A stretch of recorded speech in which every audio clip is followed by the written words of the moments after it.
शंका साबित होगी है, ये आपके सामने है और एक शुरुआत है रेवली गांव से केवल 100 करोड़ का फंड जो गाँव का हाँ इसका करवा देना। भाई ये एक रेवली गांव की ज़मीन है। जब ये मिला रहे थे तब हमने कहा था कि भाई ये जो कोई ज़मीन है इसमें, और ये तो बिल्कुल आपको पता है कि गांव साथ लगता हुआ है, इसमें कोई ना कोई पार्क बनने चाहिए, कोई ज़रूरतमंदों को, गरीब आदमियों को प्लॉट मिलने चाहिए। शंका साबित होगी है, ये आपके सामने है और एक शुरुआत है रेवली गांव से केवल 100 करोड़ का फंड जो गाँव का इसमें हाँ। तो ये अपना कहते हैं ये भी एक बड़ा मुद्दा है, तो इसको भी ये कहाँ की जमीन है, क्या पूरा मामला है? वो आ गया ना, आ गया आ गया रेवली गांव से भाई ये रेवली गांव की ज़मीन है। जब ये मिला रहे थे तब हमने कहा था कि भाई ये जो कई ज़मीन है इसमें, और ये तो बिल्कुल आपको पता है कि गांव साथ लगता हुआ है, इसमें कोई ना कोई पार्क बनने चाहिए, कोई ज़रूरतमंदों को, गरीब आदमियों को प्लॉट मिलने चाहिए और स्टेडियम बनना चाहिए, और स्टेडियम की आवश्यकता है सोनीपत में। मगर इन्होंने ज़मीन को बेचने के जो परमिशन दी है, तो ये नगर निगम का, जैसे मैंने कहा कि 6 साल से इसको भ्रष्टाचार के रूप में इस्तेमाल किया गया जा रहा है नगर निगम को। यही इस बात को रोकने के लिए, और जब हमारी यहाँ पे हमारा नगर निगम में हमारे मेयर बनेंगे और हमारे पार्षद जीतेंगे, ना सिर्फ हम स्वच्छता से, ईमानदारी से दिन रात मेहनत करके हमारे सारे नौजवान साथी सोनीपत को आगे लेके जाएंगे, मगर हम इनकी ये जो घोटाले हैं, इन घोटालों की इंक्वायरी भी कराने का काम करेंगे कि कौन लोग इन घोटालों के माध्यम से सोनीपत को लूटने का प्लान करें। भाजपा तो कहती है सबका एमपी साहब उनको हाउस टैक्स नहीं लगेगा। House tax. अच्छा, दूसरी बात, एक और मुद्दा, ये अहम मुद्दा है, ये तो आप लोग को हम कई बार कहें, जो सारे गांव के अंदर बहुत पैसा था गांव पंचायत में, वो सारा पंचायत का पैसा इन्होंने लेकर और सारा पंचायत का पैसा इन्होंने खर्च करने का काम किया जो है, तो ये भी एक बड़ा मुद्दा है। हाउस टैक्स और गांव के अंदर जो सारे जुड़े, उनके घरों में सबको कई लाख के हाउस टैक्स के नोटिस आए, ये भी एक मुद्दा है। तो ये सारे मुद्दे हैं, ये स्थानीय मुद्दे हैं। मगर घेर में अगर किसी की 2 भैंस बंध रही है तो उसको डेयरी का मानते हुए टैक्स लगा दिया। ये बहुत बड़ा मुद्दा है जी। ग्रामीण लोग जो कि जहाँ प्रत्येक व्यक्ति के पास एक भैंस या 2 भैंस होती है। बाकी हम सारी चीज़ अपनी प्रेस रिलीज में भी अपना सारा ऐड करा देंगे।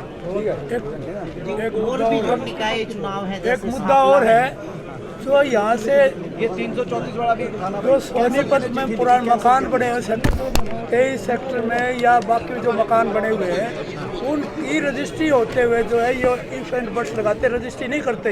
वो कहते तो 6 बार मकान बन लिया, उनके इंतकाल लाओ। अब इनका 6 बार जो मकान बन लिया, उनके इंतकाल कैसे आ सकते हैं? तो हम इस बात की लड़ाई लड़ेंगे कि वो इंतकाल ना करें, रजिस्ट्री पर रजिस्ट्री करें। उनकी जो मकान बेच लिया, सौदा हो गया, उनकी रजिस्ट्रियाँ नहीं हो रही। हम इस मामले को भी टेकअप करेंगे और जिसके पास रजिस्ट्री हो, रजिस्ट्री से ही रजिस्ट्री हो जाए, इंतकाल की जरूरत नहीं। अभी इंतकाल का बहाना कराकर लोगों से ठगी करते हैं और लाखों रुपए जो है रजिस्ट्री पर लेते हैं। ऐसा भ्रष्टाचार इस कॉर्पोरेशन में। जो अभी अरोड़ा साहब ने एक बात की, ये तो मान के चल रहे हैं, ये तो मान के चल रहे हैं कि भाई ये आपके गांव में साफ हो गए। आपको ध्यान होगा, जेजेपी के राष्ट्रीय उपाध्यक्ष हैं डॉक्टर सोनीपत से नामर साहब, उनकी स्टेटमेंट आई कि भाई जो है इन शहरों के ये जो नगर निगम के चुनाव है, इसमें हमारी प्रदर्शन ज़्यादा खराब नहीं रहेगी। उन्होंने जवाब दिया है प्रेस वालों को कि भाई इसकी हमारी प्रदर्शन ज़्यादा खराब नहीं रहेगा, क्योंकि केवल 1% किसान होते हैं। तो यानी कि वो तो मान गए कि भाई गाँव में तो ऐसा है, और किसान से सब जुड़े हुए हैं। इन्होंने मुद्दा सभी का उठा दिया।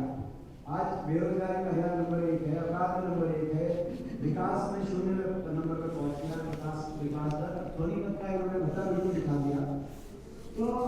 तो है वो तो खैर किसान का दर्द तो सभी का दर्द होता है, कोई उगाता है, कोई उठाता है, तो खैर वो उनकी बात है, राजनीतिक बात नहीं। तो ये मगर एक राजनीतिक बात जो अरोड़ा साहब ने कही, उससे मैं जोड़ रहा हूँ इस बात को कि वो गाँव में जो मानी है, शहर की जो बात है आज सोनीपत, और ये आप पूरे हरियाणा के अंदर आप ये कहेंगे सोनीपत का आप जीत रहे हो, अच्छे बहुमत से जीत रहे हो। मेरे को लगता है कि ऐसे रिकॉर्ड हम इधर से हम जीत में जा रहे हैं, आप लोग अच्छी मेहनत कर दो बस। ये अपराध ऐसे रिकॉर्ड को बहुमत से यहाँ से जीतेंगे कि उसके बाद जो है हरियाणा की राजनीति जिस दिशा में आप चाहते हो उस दिशा में बहुत तेजी से बढ़ेगी। जितने MLA के तरफ को जुड़ रहे हैं इनसे वो और तेजी से उसमें और स्पीड आ जाएगी। लानी है ना स्पीड, लानी है कि लानी है, ये है। तो ये अपना ये इलेक्शन है। हमने जो अपना मेयर का दिया है टेक्निकल इशू जो है, हमने जो मेयर का अपना उम्मीदवार दी वो उम्मीदवार और जो हमारे पास थी, पहली बार किसी देश के इतिहास में 16 उम्मीदवार, कितने 16, 21 में से 15 पार्षद और एक मेयर में टोटल 21 उम्मीदवार हैं। इनमें से 16 उम्मीदवार 35 साल से कम की आयु के। ये एक युवा के आए हैं। एक युवा की कॉर्पोरेशन का काम जो है, पार्षद का काम, भागदौड़ वाले का भागदौड़ का काम होता है, नेता का काम नहीं होता, कार्यकर्ता का काम होता है। कार्यकर्ता सफल होता है जो दिन रात कभी कोई जरूरत हो सकती में हर तरीके से अपने जो है वार्डवासियों के साथ खड़ा रहे और मेहनत करे। 6 साल से इन्होंने इलेक्शन नहीं होने दिया। 6 साल पहले इलेक्शन होना चाहिए सोनीपत का, 6 साल से मेयर का इलेक्शन नहीं होने दिया। घोटाले पे घोटाला, शर्म आती थी कि अपने इलाके का नाम कभी भी आता था तो अखबारों में संजय का भाई तो केवल घोटाले, भाई नगर निगम में घोटाले बिना इलेक्शन के जो बीजेपी के सरकार में शामिल लोग थे, मंत्री थे और बाकी जो लोग थे, उन्होंने बड़े बड़े घोटालों का यहाँ पे कभी CCTV कैमरे का घोटाला आया, कभी खजूर के पेड़ लगा दिए, लगाए थे खजूर के पेड़, कभी जो है अपना वो तो कभी अपना जो है सैनिटेशन में, कोरोना के टाइम सैनिटेशन में करोड़ों रुपए सैनिटेशन में लगे, यूनिट का चला गए कहाँ, स्ट्रीट लाइट आई थी।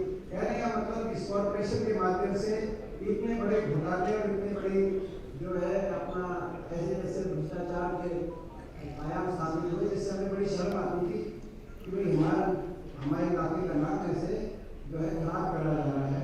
और 6 साल तक इलेक्शन नहीं होने दिए, मसा इलेक्शन करवाए हैं, यहाँ पर कोर्टों में जा जाके बड़ी मुश्किल से ये इलेक्शन हुए हैं। अब ये मौका है कि सोनीपत को विकास की तरफ हम तेजी से लेके जाए, युवा टीम को हम लेके आए और हरियाणा की राजनीति को नई दिशा देते हुए हरियाणा की राजनीति में बदलाव लोग चाहते हैं, जो बीजेपी सरकार ने बता दिया उस जो है हरियाणा की राजनीति को अच्छी दिशा में बोले, उसमें आपका साथ सहयोग एक रखना। और मैं तुम्हारा से पूछता भाई वो आपको साथ हाथ खड़े करना जो पूरा एक होता, और आप लोग जो हो बड़े हमारे जो है मेन आदमी हो, मतलब यहाँ पे हमें शहर में भीड़ नहीं इकट्ठी करनी थी। ये मेन आदमी वो हुआ है जो हमें लगता है कि आप सही में रह के काम करोगे। तो मैं एक बार हाथ खड़े करके सब हाथ खड़े करके बताओ कि भाई 1 हफ्ता आप लोग यही रहेंगे।